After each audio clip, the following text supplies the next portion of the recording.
Hey, it's me, and I'm a magic shrimp.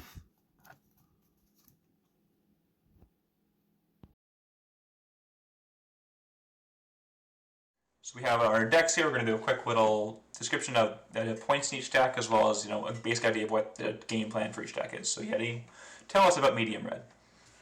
So medium red is a red mid-range deck that tries to power out big threats using fast mana, like Soaring and Mana Crypt. Then also has a okay mid-range plan with things like Umezawa's Jite, and it can just kill you with things like Price of Progress. A couple cards that exemplify this, things like Ancient Tomb mana. The Blood Moon, which is it wins games by itself. On-Crop Crasher, it's just an efficient, fun threat. Territorial Hellkite, it's 6 damage every other turn, wins quite fast. And top end threats like Glorybringer that can both win games by themselves just by being a 4/4 with haste and flying, and can stabilize your game plan by killing things like Brimaz. Would have been nice.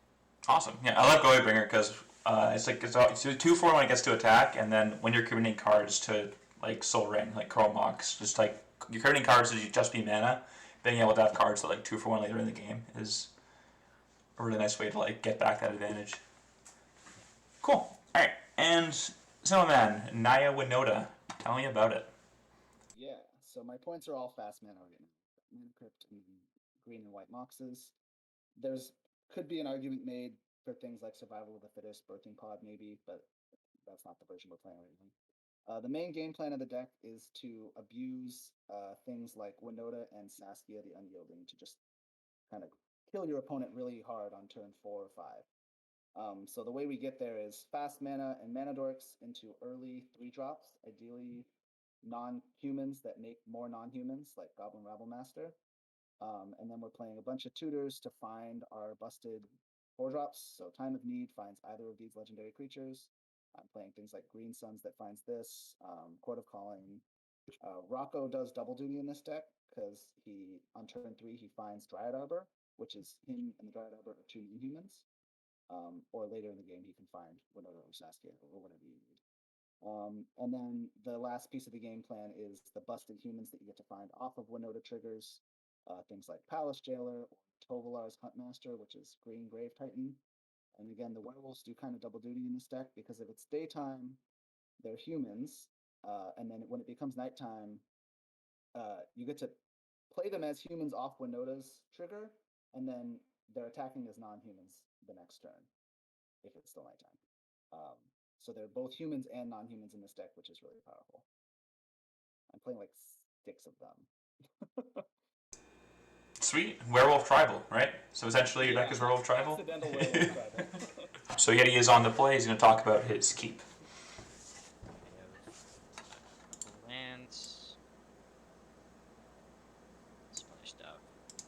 Mostly keeping for that. That's the turn 1, and then hope to draw another land to play the adventure. Putting the Remnant Wounds on. Okay, so yeah, that looks pretty reasonable to me. Awesome. And so Yeti, if you would block Simple Man and then some Manga Chose, what he's working with. There we go.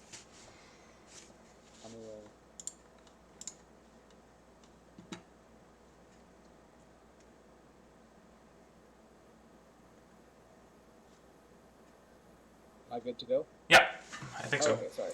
All right. So we got Paralands, a Mind Sensor, Outland Liberator, Rocco, Prismatic Ending, Season Pattern Answer.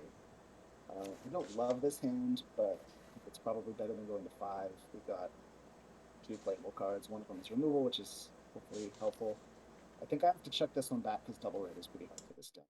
I would prefer to have this one than this one, than the matchup. No. Yeah. All right, and let's get on to the games.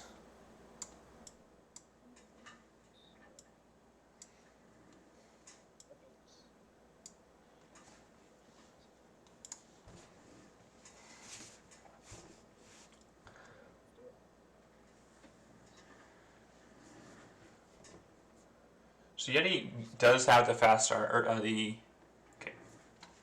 Saga comes down, Chromox comes down, Chromox and Saga starts, or fast mana and Saga starts in general really pop off. They want you to start sogging on turn 2, and also the construct's already going to be starting from a base, like a higher baseline stat. But he was only down to 2 cards in hand. Oh, he does have the option prismatic ending the Mox. Yes, so this essentially destroys a construct because Yeti's not going to have a chance to make one. Make either construct once he has another piece of fast mana. Really minimizes what Sokka can do. But he's on board. He has a chance. Depends what the Soraka is going to get.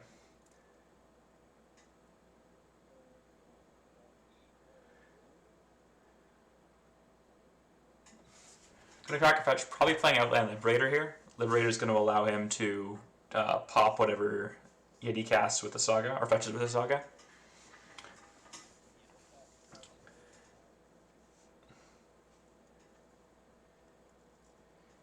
Yeti is likely, I think, going to get a piece of fast mana to make up for what he's lost off of the earlier prismatic ending, just like really taking him to task. Notably, Simple Man played Fauna Shaman instead of Liberator because now he can liberate whatever Yeti gets, as long as Yeti doesn't play too far ahead. As long as the Storm doesn't get something too crazy, then Simple Man is a reasonable spot.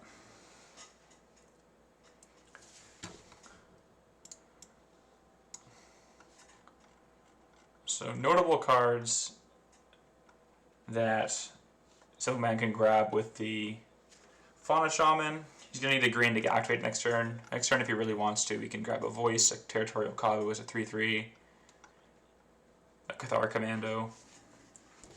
He can just really start stacking up the artifact tape. That seems a bit slow.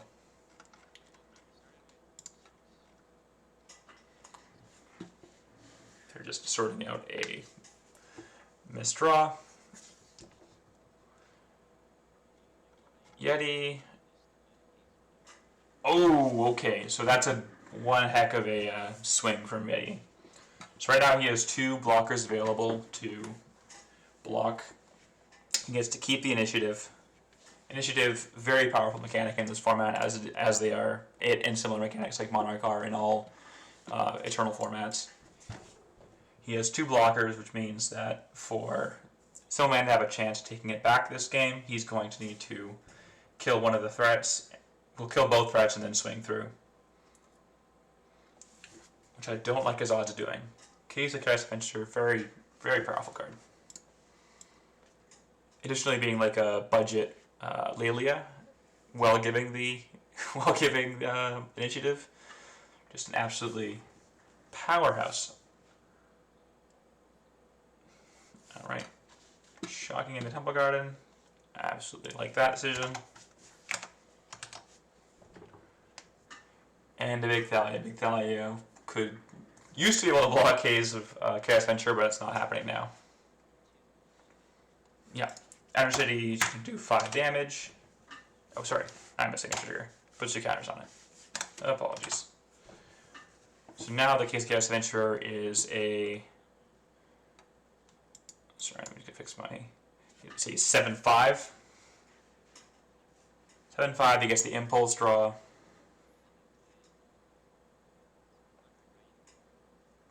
Thundering Raiju, not as strong to be flipping off of, but a very powerful. Just drawing a card off your 7/5 attacking.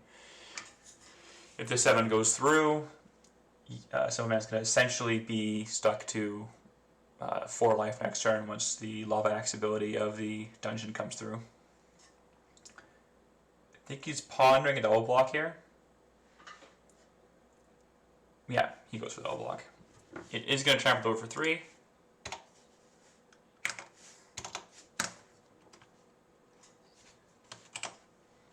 Yeah. Oh, I missed a fetch, sorry. And the Raiju comes in, wasting the haste, but you drew a free card off of your format as 7/5 that also killed 2 of his creatures, so I don't think Yeti's feeling too bad about wasting the haste there. Symbol Man, looking through his deck, I'm not sure exactly what he can be hoping to draw here. I think a Fury would be the best possible draw right now. It deals with Yeti's board, but the initiative is still going to be a ways away from taking it back. Oh, he plays the Rocco, which he does have the Dread Arbor for. Kind of a cute interaction. Gotta love the search for a creature value X, and Dread Arbor has 0.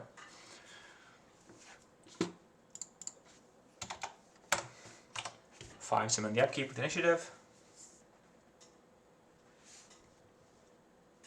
Another haste threat. So he's gonna swing all out.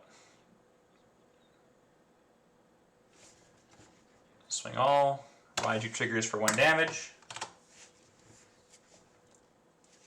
Yeah, what an absolute powerhouse start. Even with the Ursa Saga getting hosed, being able to just get the Soul Ring and being essentially a ancient tomb was more than enough to let Yeti take over this game.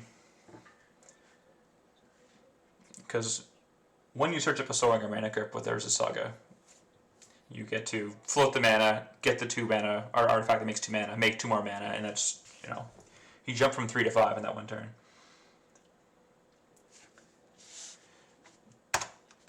Double jumping, going to 3. Well, not double jumping, but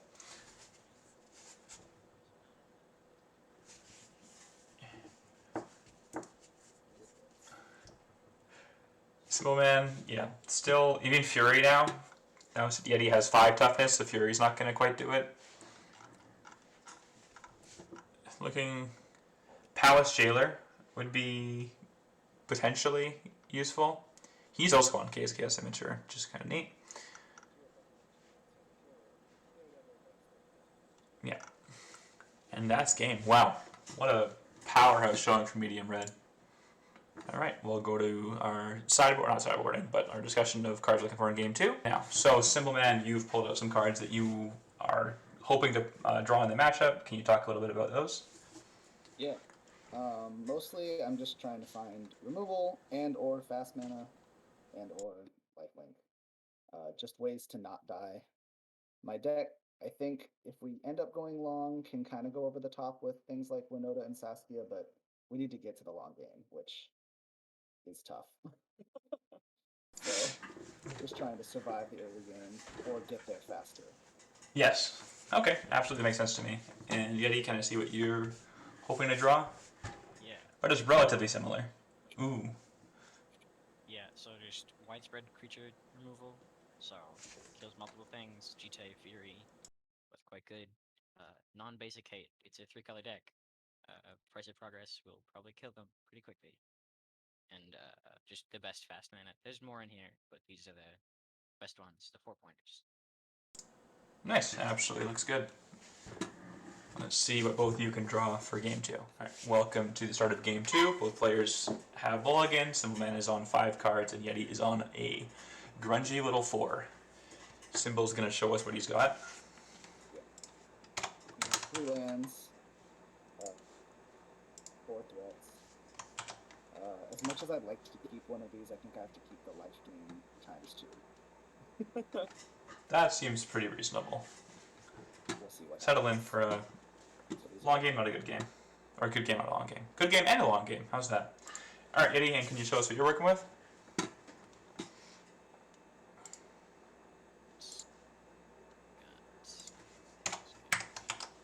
These 2 removal spells, Harsh Mentor, Mountain, Crystal Vein, Alright, keep it. War Boss, and Ready Man.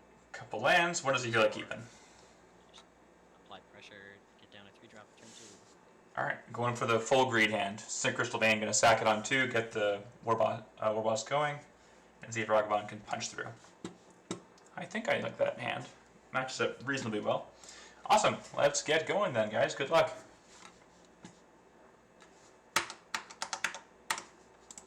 You ready? Yeah. Okay. I'm gonna play this. So, Cataclysm. probably just gonna, crack for the tri-element turn because mana set up. Turn Ragavan. So the question here, I think, is Well, Silverman's going to play the Skoos and is definitely going to try to trade with the Ragavan. If Yeti draws, or has drawn already, a Bolt or Lightning Strike or some way to kill the Skoos and Ragavan gets to connect, it's going to be really bad news for Simple Man. Especially because Ragavan can then, be followed up with the War Boss and so on. Will give you some mana advantage.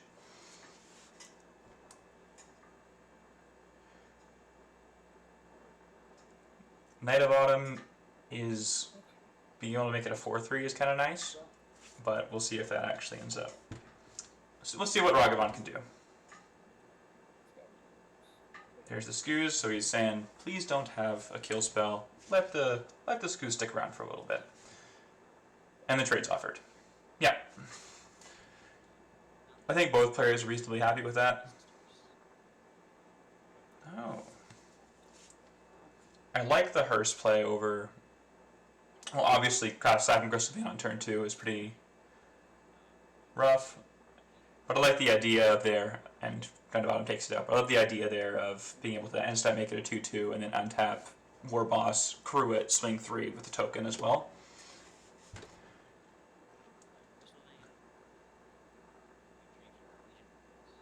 So right now, based on what we've seen, Yeti's doing pretty reasonably well with a Multi 4. It's down to 1 card left. Alright.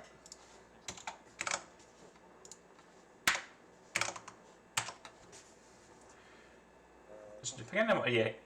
Okay. So Simple Man attacking tells me he has removal spell for the War Boss. Or a big blocker to, to eat it. Permaz, well, in between shuffling and the sideboarding decisions, or mulligan decisions, you talked about how Questing Beast and Permaz are also excellent cards to draw in this matchup because they let you play defense and offense. Vigilance is not the most powerful mechanic, but it definitely, on certain cards that are already good, it just makes them way over the top. Another Saga draw from Yeti.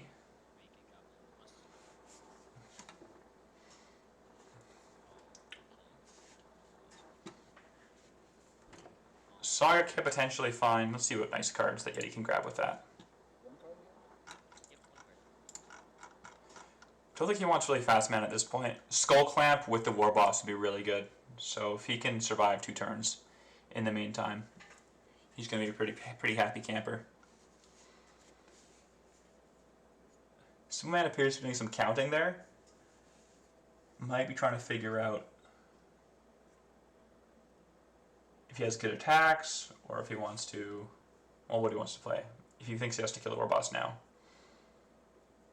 I'm not sure Skull Clamp is on his mind yet, but that is something that he should be at least a little bit wary of.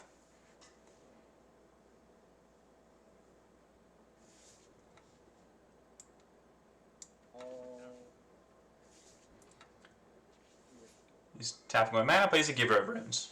Okay. Don't think he swings both. Knight of Autumn just trading with a Goblin seems pretty lame.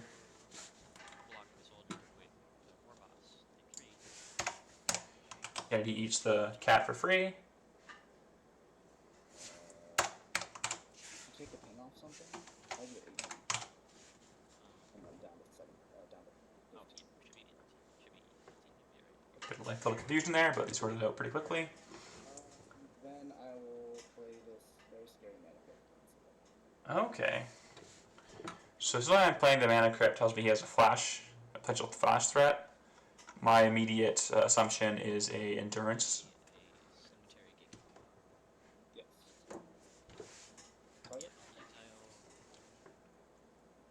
Yeah, so man asking targets. I think he's going to... No, doesn't have the endurance.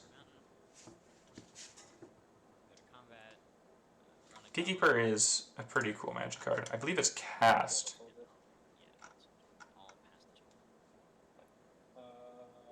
Yeah, so it plays land or cast a spell. So the tokens coming off of Brimaz are not going to punish him. 4, 5, 6, 7, 4 for 4. Yep. Big cord. Okay. You want me to go for the motions or? No, it's... And yet he concedes to the cord. So cord for 4 gets Winota, and then he swings and gets 3 triggers Three triggers coming off of it. Which is absolutely pretty devastating.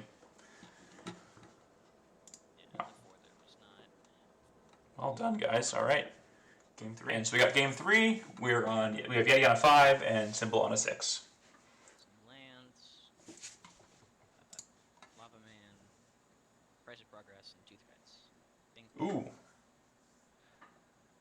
Don't think Arnie does much because they just have bigger threats. So I think I keep Dragon, and then probably like that. Bottom, Lava Man, Arnie, because Lava Man isn't gonna have anything to do. All right. Hoping to draw the fast mana and see what he can do. All right, that makes sense to me. Symbol Man, can you show us what you're working with? 3 lands, a bird, a Minskin Boo, a Fauna Shaman, and a Chain.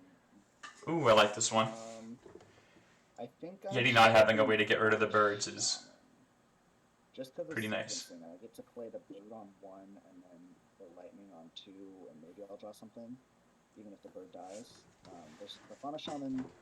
If I pitch the bird, it's basically a 2/2, so I might as well have them if it doesn't get bolted.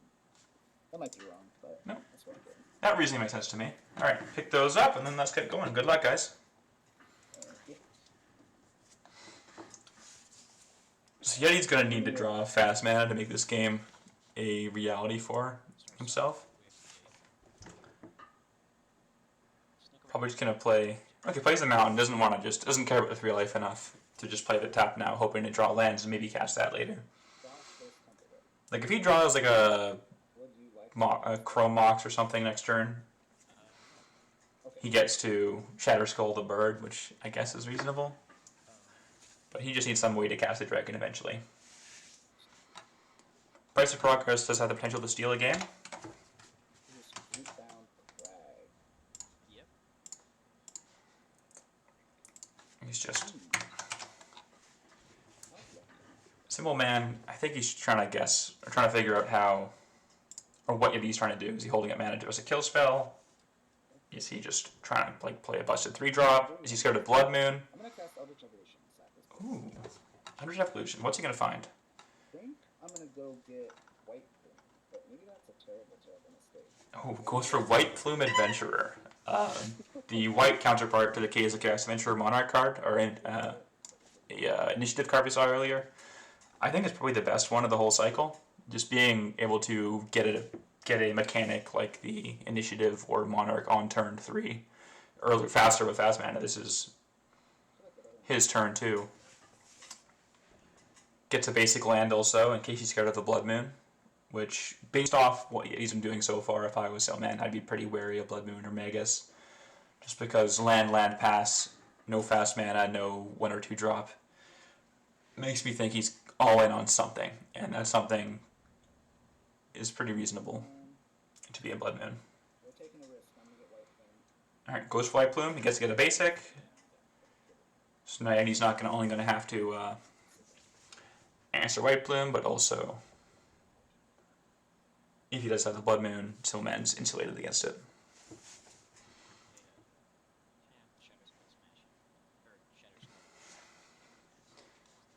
And nothing. Yeah, so Yeti is clearly just not drawing at all what he's hoping for.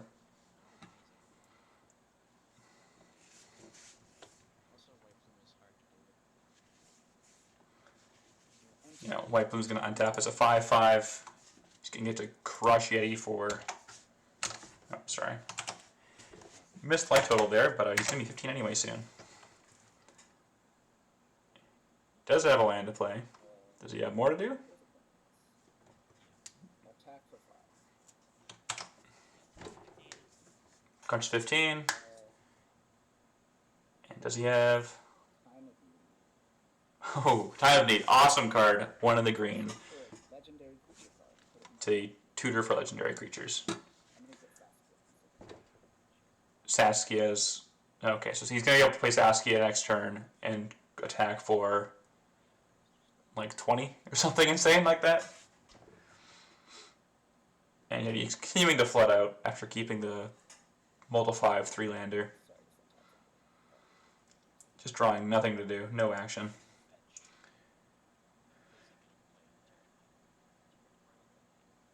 Plays Turtle Hellkite, but that's not going to be too impressive. Small sequencing he could do is he could play it post combat, then it won't be able to attack. If I understand the card correctly, it has to attack every turn, but if you play it after combat, it doesn't get the option to do that. But this is not going to matter because Saskia is going to swing for 6 essentially. White Plume's going to be swinging for 10. Yeah. I understand the idea of trying to steal the initiative, but did not work out for him. Okay, that is very good information. I kept this vibe. Pricey players play a big dragon. Gotcha. Yeah. So as we see here, Yeti kept drawing lands. Yeah, I needed like other things. Like I needed creature choices. All right, that was game 3 of our matchup. Well played both of them. Pretty rough mulligans from Yeti. He's a pretty aggressive mulliganer, but going down to 4 and then 5 is cast feels pretty bad. Well played to both players. Good deck building. Links in the description. Thanks for watching, and goodbye.